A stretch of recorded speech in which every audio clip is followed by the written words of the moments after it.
Well, thanks for joining us on a special grand final review episode on Queenslander and NRL season. So good that we had to have an encore episode. And who better to review the Broncos' premiership winning success than the Broncos' first ever captain, Wally Lewis. And Locky, often I introduce you as the Broncos' last premiership winning captain.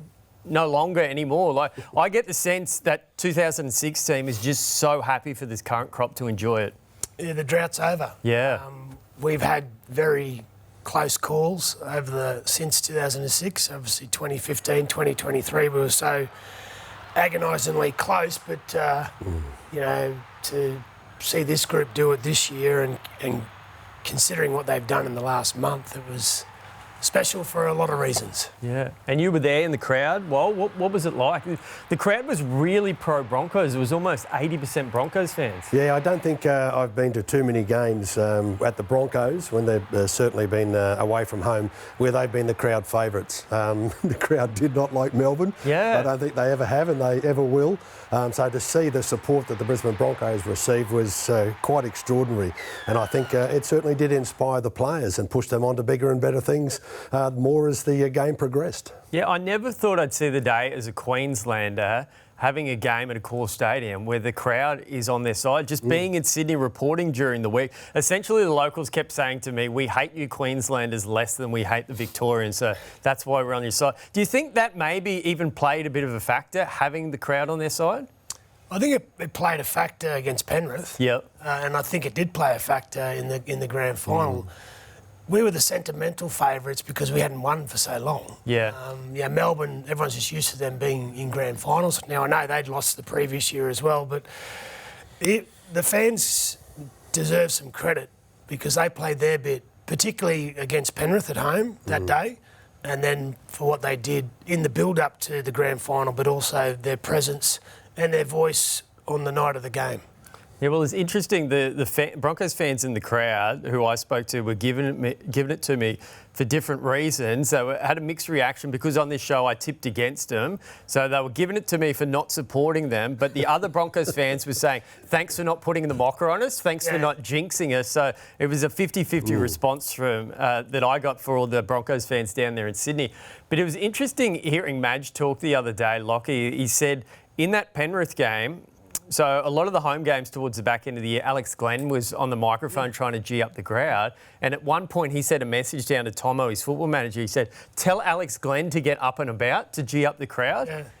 Yeah, I can't remember exactly which game it was. It might have been against the Sharks at home and we were significantly behind and the crowd started making a bit of noise and they came back and won the game. And Madge said in the press conference that played its part in the team winning that day. And then ever since then, at the back end of the year, there's been this deliberate thing with Alex Glenn to get the crowd pumped up, and it works.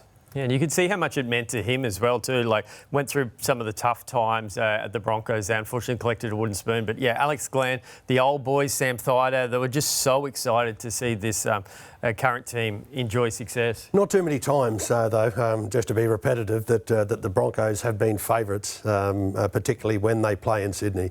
And to see that and how the public became quite involved in the push for Brisbane was fantastic, and it really did inspire the players. But once they got that opportunity, it wasn't there to be wasted. Yeah, I think some of the factors based on that. So you got Madge, who coached New South Wales to Origin Series victory last year. Payne Haas, who's probably New South Wales' best player in Origin last few years. Adam Reynolds with a Rabbitohs factor. Katoni Staggs has played Origin. So I guess they didn't see the Broncos as much as a Queensland team as opposed to back in your day? Yeah, I guess, but like I said, I think just because the Broncos have had two very close calls over the last decade and then haven't won for so long, it becomes, that's, I think... We love an underdog. Yeah, people that are neither Broncos or Melbourne Storm were just probably, going for the Broncos for that very reason. And, yeah, I mean, it's having... A lot of people said, having a New South Wales coach and captain's never going to work. But, as we're playing a professional game here, and regardless of where you come from, it's how you apply yourself to your role, which gives you the key to win. And what makes it so remarkable is where the Broncos came from. Not just the final series, but the halfway mark of the season, 5 wins from 12 games. They were sitting back at 11th. I'll put my hand up and say I didn't think halfway mark of the season they were any chance of winning the premiership. How do you reflect back on that one? I was the same, Adam, and I'm sure our conversations that we had inside the newsroom here were almost identical. Didn't think that they were going to be quite a chance of being able to do it. And got to pay credit to the team and the coach for how they put that into place. And it was one of the most incredible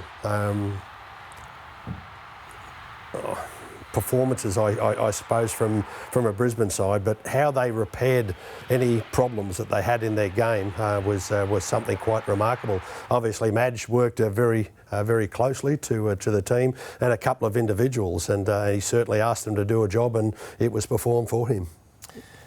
I think from an outsider looking in, yeah, you would say, no way could you have won a premiership from there. There was a couple of times being on the inside of those 4 walls of the club, talking to Madge, I could see this resolve, I could see this confidence in what he was saying. That I remember telling a few people in and around that time, you know, I wish I had done it, I'm not allowed to, but we were 18-1, and I told some people to back us because I thought we could win. Yeah. And I just through the tone of Madge and how he was saying it, he said it to the board as well. We had a lot of confidence that we would turn it around. Now, winning a premiership, I guess that's the ultimate goal, and that's what they achieved. But I think we're always confident we were going to get out of that form slump. Yeah, Locky, there were a couple of guys that I was talking to sort of in the press box after it, and they just said, you know, we thought they were no chance. We had a look at the players that were up in the Broncos team list and had a look at who they were playing against, and we really gave them no chance whatsoever of being able to do it. So they were remarkable performances from players that certainly turned themselves even better players through the efforts that they put in on the field. It was one of the most extraordinary recoveries to win a premiership that I've ever seen. One of the best Broncos wins of all time, do you think? Yeah. It's hard to compare, but... Yeah, well, there was a lot of similarities to 06 where we had a form slump mid-season. We came out of that at the back end. We started getting some belief in our game. We won the prelim when we were 14 points down, which was the Penrith game. Yeah. So there was a lot of similarities, but I just think given how far away they were mid-season to be even looking like premiers was a huge achievement. And just the last month, and we talk about how hard they trained and, you know, a bit of criticism around that, but in the end, that's what won them all those games in the last month. Yeah. The training and the mental toughness, the mental fortitude that they built in the off-season by training hard was the very reason why they won those last 3 games. Yeah, because it was double-digit deficits in all 3 finals games. So the grand final, 10 points down against the Storm, 14 points down against the Panthers, 16 points down against the Raiders. You almost couldn't script it. Even if you go back and watch those games, knowing that the Broncos have won, you'd still think, oh, I don't know. They were in front for 13 minutes and 55 seconds for the whole final series. And they win the comp. That's insane. So Madge talked about the word belief, and that was what they had. Because after Canberra, they believed they could come back from wherever, and they did that quite a few times throughout the year. So that put them in good stead for Penrith, and then Penrith just solidified that belief they had. And what about too, in the grand final, you lose your 2 halves. So you see that amazing shot at the end of the game, Ben Hunt and Adam Reynolds are sitting on the bench. Could you imagine the Broncos winning a comp when they're starting halves on the bench at the end of the game? So much experience there, Well, Karapani had to go off, and then so we had back rowers in the centres. Yeah. That's why I'm fretting at that last couple of plays, because that's happening in the same field position in 2015 when they're throwing the ball sideways. And I'm thinking, no, not again. Not again. But, you know, I'm thinking we've got two back rowers in the centres. Yeah. And I'm thinking that's where I'm a bit nervous. And Locky, the centres can be one of the toughest positions to defend from. Yeah. Certainly, and understand and be able to read the opposition and stay involved in a defensive pattern that lined up against other centres, but there were plenty of nerves that were being displayed from lots of Broncos fans around, and to see them do it was something quite extraordinary. We're going to be talking about this for decades. Yeah, they had to overcome a lot. Yeah, and that last 10 minutes was especially epic. I think we're going to install a link above. So if you click above my head there, we'll go back through the final 10 minutes of highlights. Besides the ones we've touched on, what stands out to me, the Reece Walsh tackle on Pappenhausen, where he realises Pappenhausen's going to get the ball past to, and he kind of just collides with him. I think that's with 40 seconds to go. Like, that's a massive turning point Well, too. there's the ones that are coming to mind right now, the Ezra Mam tackle, knocks the ball loose. Yeah. Then there's the Pappenhausen breaks through from the scrum there. Does the flick pass? Reece Walsh, if Reece doesn't do what he does, he scores. Yeah, yep. And then there is that play you just talked about. But I got to, if you look at the bodies coming back to the ball there was 3 or 4 Broncos in and around the vicinity. So I feel like that was the right play because it was Katoa that was coming in. So Reece is going, I'll take the fast guy and I'll leave Katoa to the rest. Someone else can track him down, yeah. Again, executed to perfection. And Trent Liero getting sin bin, that's also a pivotal factor that will probably get lost in this also. Yeah, it certainly will. But if we're going to do a list of them, it's going to take us a month of Sundays to get them all on the recorded list, that's for sure. Well, Liero shouldn't have gone to the bin, I reckon. To even up what happened to Walsh in the first half, that's what I saw Harry Grant's comments post-match. He wasn't blowing up, but he was basically saying, hey, I got a 2-match suspension for what Reece Walsh did 2 weeks ago. So, like, where's the consistency there? And then they lose a player towards the end of the game. But it was interesting when Ben Hunt gets concussed and Reece Walsh convinces him he's got to go off, which was probably the best thing Reece Walsh did all night, aside from all the amazing footy he produced. But it was funny hearing Ben Hunt.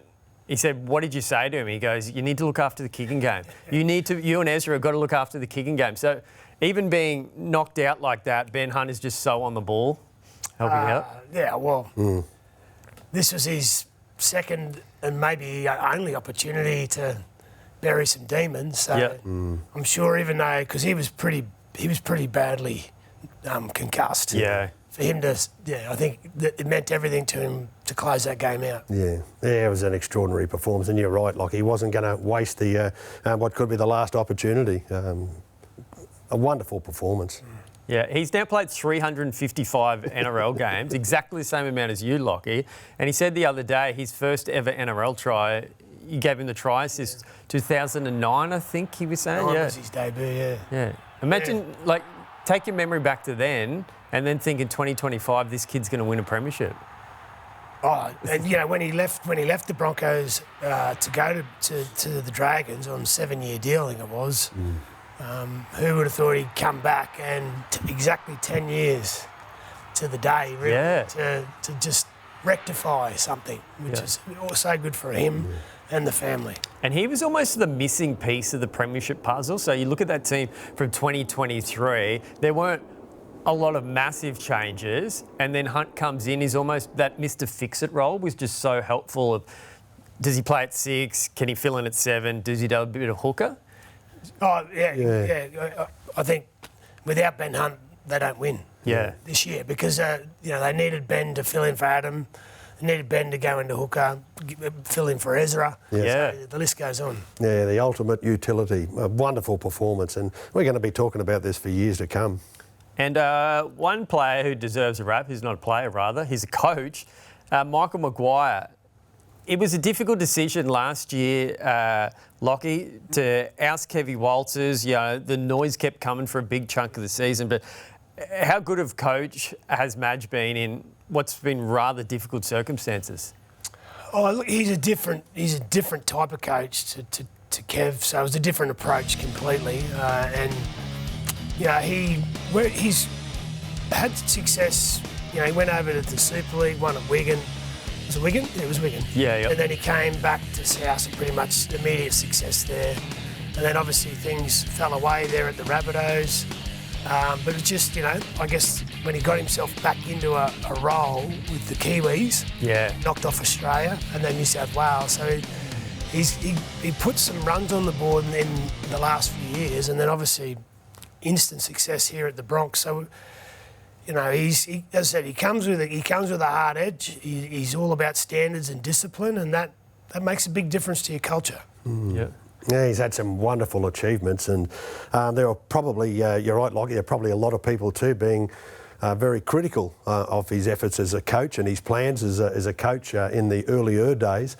But some of those achievements that he's managed to be able to get up and put down as part of history, something quite remarkable. And I can guarantee you this game, the Broncos win, is certainly going to be one of those. Was it still quite awkward, Locky, like with a lot of those ex-Broncos? Like you make the decision to get rid of Kevy and bring in essentially an outsider in Madge? Oh, it's definitely not easy. Yeah. Definitely not easy. It's not fun. It's not something you want to do. And obviously, there's players that have played with myself and Kev, and we've won premierships together, that it's not a popular decision. But Madge came in, he had a different approach. At the start, it looked really good. It hit some rough water there for a period, but as I said, he was confident he'd get out the other side with them, and that he did. So congratulations to Madge and the team for that. And Kevy does still deserve a fair bit of credit for assembling this team too. Yeah, and I think we lose that a little bit. You know, he did an amazing job to get them from wooden spoon to a grand final. So he did he was instrumental in getting Adam Reynolds to the club. He brought some players in that obviously made a big difference, and so he did a lot of good things for the club while he was there. Yeah, it was great to hear Reece Walsh's comments about how Kevy turned him into an NRL player, how grateful he was that he allowed him to reveal his true identity as a player, and essentially that pays off in the grand final. And Kevy and Reece Walsh will reunite in the Ashes for that Kangaroos tour coming up too. But what about the great moment? Adam Reynolds gets to lift the premiership trophy and he calls Billy Walters up, who's unfortunately injured, didn't get to play due to that knee injury. That was amazing scenes. Yeah, that's the example of how good people can be. That was fantastic, and I had goosebumps all over me. I think everybody that got to watch it probably displayed that, and it was a fantastic show of how good being part of a club, loving the club and loving those around you that have played a significant role in being an important person in the club. And, that old saying, there was 13 blokes out there, but there was probably 20, 25 players that played some sort of role in achieving success for Brisbane throughout the course of the entire season. Yeah, it was a nice touch, and it was a worthy one because, we talked about Ben Hunt. If he wasn't there, the Broncos probably don't get to the grand final. Yeah. But Billy Walters is in the same boat. Yeah. He did an amazing job at hooker. Particularly after the decision was made around the coach, he didn't drop his bundle. He just got out there and played footy, and he had his best year. Played some really good football there at hooker, and then he had to fill in at 6 and did a wonderful job there too. Yeah, vitally important, that end-of-season winning streak for Billy Walters. We wish him the best in his recovery from that knee injury. Another player, an NRL regular, who didn't get to take part in the grand final too, Locky, Selwyn Cobbo. So you've got to give Madge credit, not afraid to make a tough decision. You look back at the start of the year, I think Cobbo scores a hat-trick in round 1, and then for him not to be in the grand final says something about Madge to sticking to his guns, because a lot of people thought that was a surprise, but it was justified. Yeah, I think when you're trying to create a culture, if those standards slip from where you want the culture to be, then you've got to be prepared to make some tough decisions. And that's what Madge did. And every time you make those decisions, just reinforces to the rest of the group that we're here to uphold, standards, and if you don't, then you'll pay a price. Yeah, I think every Brisbane Broncos fan was extremely surprised by that. Only one thing that they didn't know was why.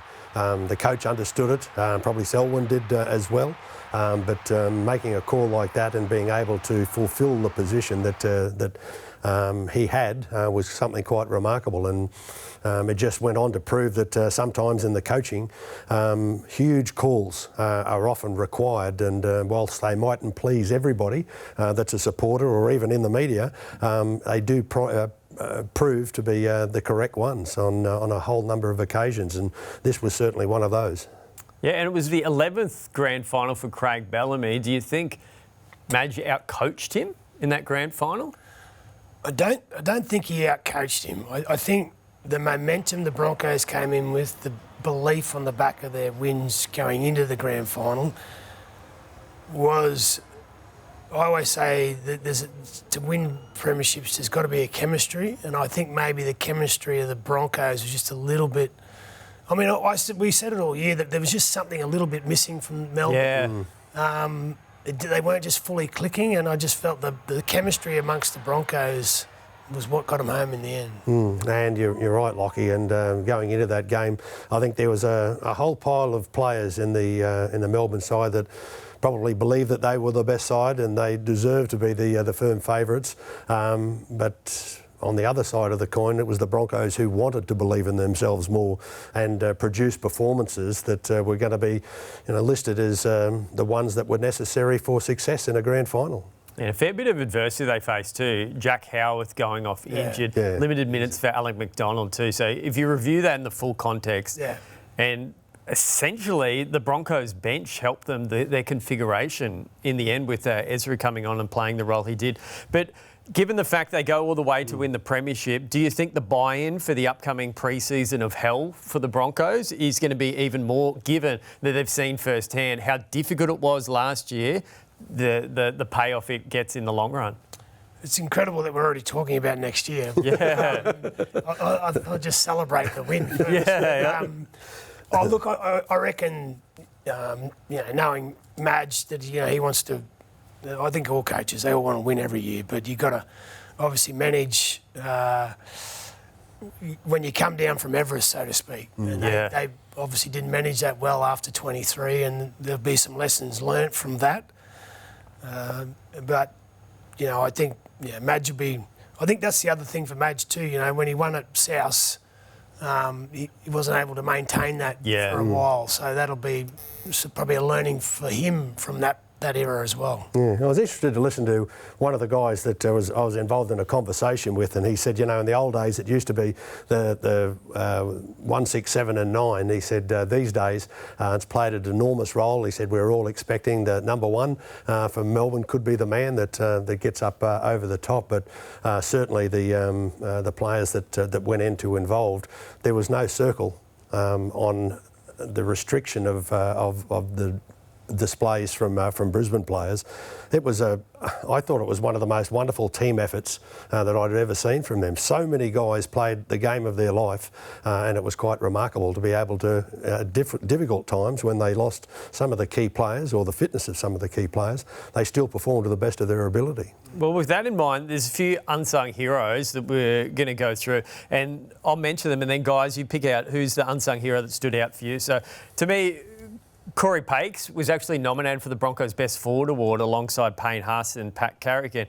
He had a really bad back injury, so 2 weeks before that prelim, he struggled to get out of bed, so that was under wraps. So Corey Pakes battling through a back injury. Shibasaki, what a story. This time last year, he wasn't even playing NRL, and now he's going to go on that Ashes tour after winning Origin Series and winning a premiership.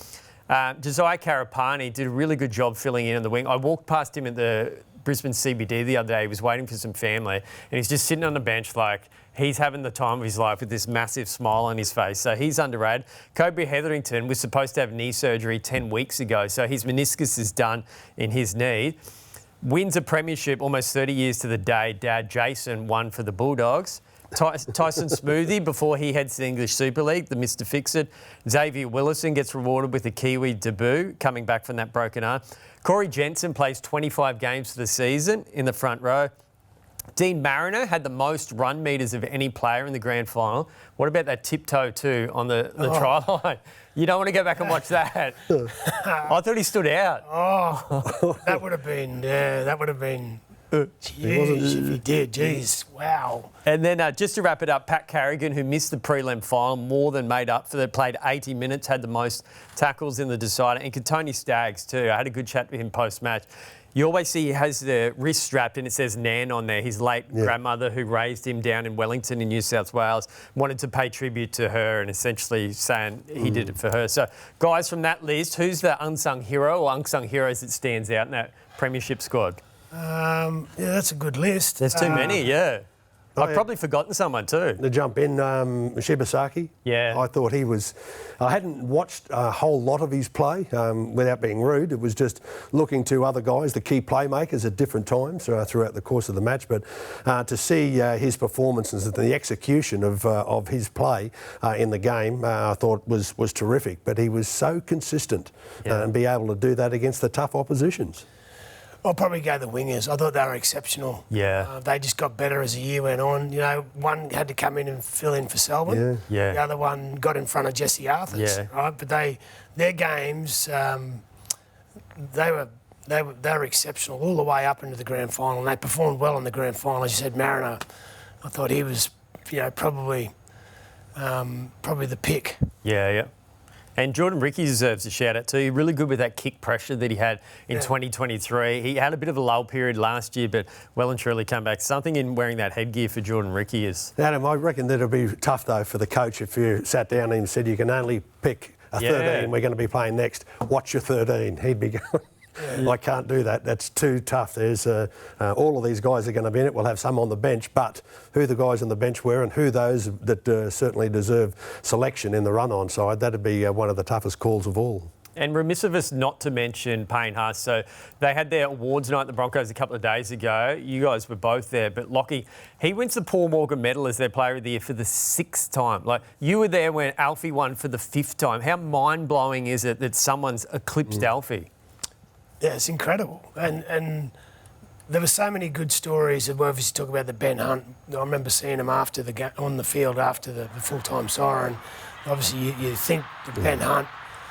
And then I looked and saw Payne Haas. Like, he'd won 5 Paul Morgan medals but hadn't won a premiership. So that was his burning desire to get that premiership. And he gets that, and he's now won his 6th, which is an incredible feat. Because I think we all talk about Glenn Lazarus as the best prop we've seen, which he is, because of the amount of premierships he's won. So for Payne to get his first premiership, hopefully there's more, it was great to see. And he's only 25, I think. Like, how scary is that? Like, he's got another 7, 8 years potentially. Yeah. He could win 10. Insane to see.